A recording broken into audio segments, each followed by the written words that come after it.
Hello everyone and welcome back. I am Duke Silver, and this is going to be the recap of our 5th Retro Review bracket.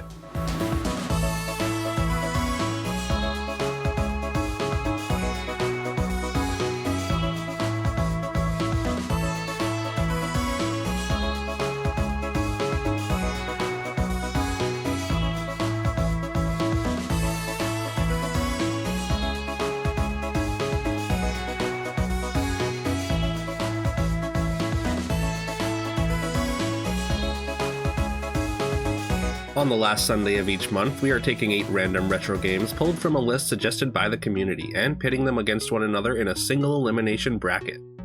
Each game gets half an hour on stream, then chat votes and decides on which game moves on and which game is sent to the shuffler. If you want to submit games to our list, you can leave a game in the comments or join the Discord and find the Retro Suggestions channel. Also, if you want to watch the bracket go down live, drop a follow over at twitch.tv/Duke_Silver. Our 8 retro games this time are Mutant League Hockey for the Sega Genesis, Monster Rancher 2 for the PlayStation 1, Carmageddon for the Nintendo 64, Road Rash for the Sega Genesis, Doom 64 for the Nintendo 64, Demon Sword for the NES, Duke Nukem 64 also for the N64, and finally Tetris 2 for the SNES. Matchup 1 is Mutant League Hockey vs Monster Rancher 2. Monster Rancher 2 is a monster-raising game that came out around the same time as Pokemon or Digimon were taking the world by storm, but never quite reached the same heights as either. Mutant League Hockey is a hyper-violent version of NHL 94.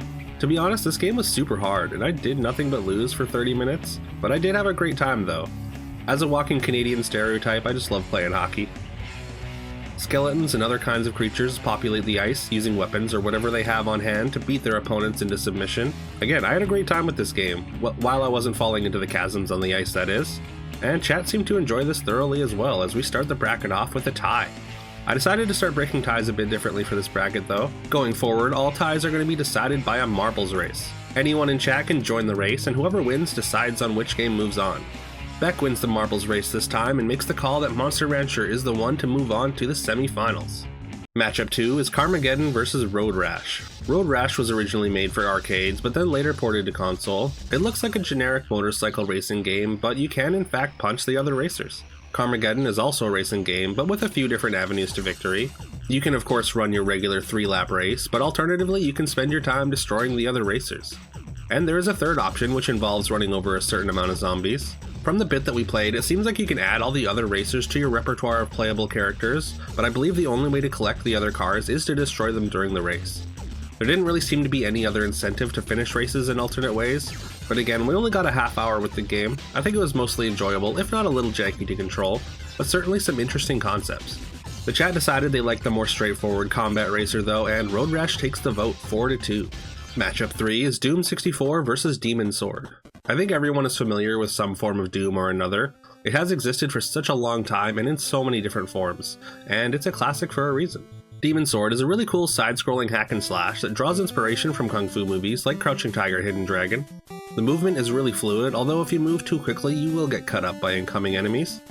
We didn't make it past the first level, but we did reach the boss towards the end of our half hour.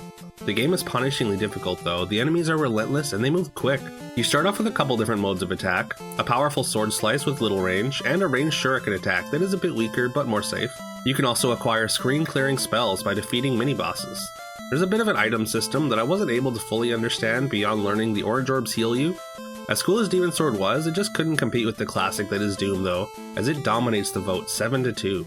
Our final matchup of the quarterfinals is Duke Nukem 64 vs Tetris 2. Duke Nukem 64 is another classic first-person shooter on the N64, full of quotable, if not dated, one-liners. Damn, I hate disco. And some pretty satisfying gunplay. Tetris 2 is one of the many spiritual successors to one of the greatest games of all time, Tetris. Tetris 2 attempts to iterate on the classic formula by adding a puzzle element.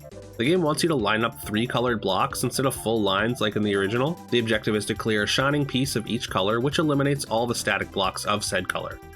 We played the puzzle mode, so we had to eliminate all the shining blocks and a certain amount of moves, but the regular mode is the same idea, only with an unlimited pieces. Unfortunately, Tetris 2 does not quite live up to its predecessor, and Duke Nukem wins the vote handily, 5-2. On to the semi-final matchups. First up is Monster Rancher 2 vs Road Rash. For Monster Rancher 2 this round, I will be presenting the monster we landed on during our time without any additional context. Allow me to introduce Big Fungus. Road Rash, the winner of the all-combat racer round, is an arcade classic which definitely leaned into the road violence more in later entries. The original iteration was certainly more of a regular motorcycle racing game, which holds up surprisingly well. Dodging cars that you can barely see is always exciting, and being able to throw punches and kicks at other racers, while not always effective, is always entertaining. We made decent progress during our half hour with Road Rash, although we weren't able to take a jump off of a cow on the side of the road, so I'd say we didn't use our time wisely enough. The chat was also angry that we didn't jump any cows and showed it with a vote in favor of Monster Rancher, 5-1.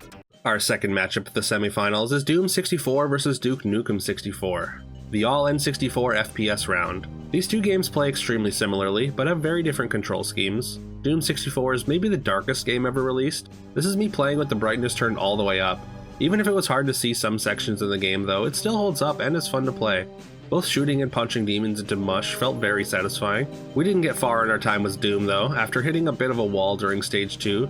For some reason I couldn't figure out what to do in this blue keycard room and ended up just sitting there squishing myself until I died. This was a fittingly close match for two games that very closely resemble each other, but the campy ridiculousness of Duke Nukem takes it 3-2. Alright, only two games and one matchup remain in bracket number 5.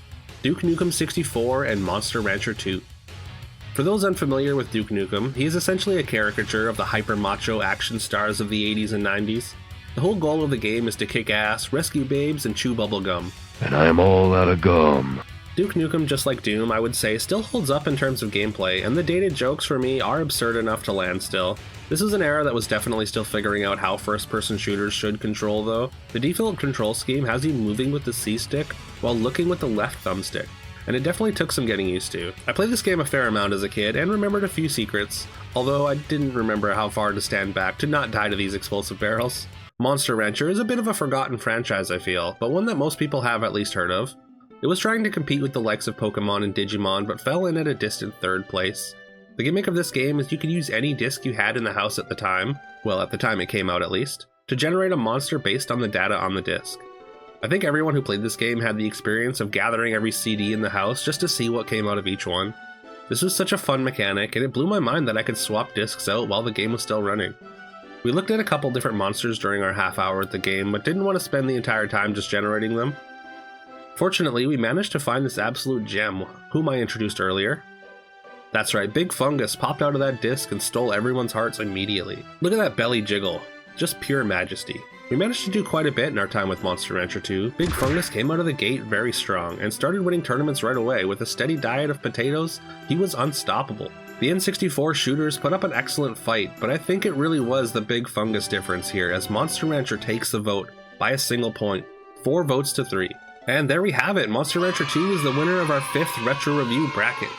I'm really excited for this one. I was only ever able to rent Monster Rancher as a kid and spent the bulk of my time checking various CDs, so I never made it very far. Thank you so much for watching. Please leave a like, a comment, or subscribe to let YouTube know to recommend my content to more people. It really does help a lot. Our next bracket will be on Sunday, the 29th of September, which is actually in the past, so that has already happened, and we will have a recap for that, hopefully sooner than later.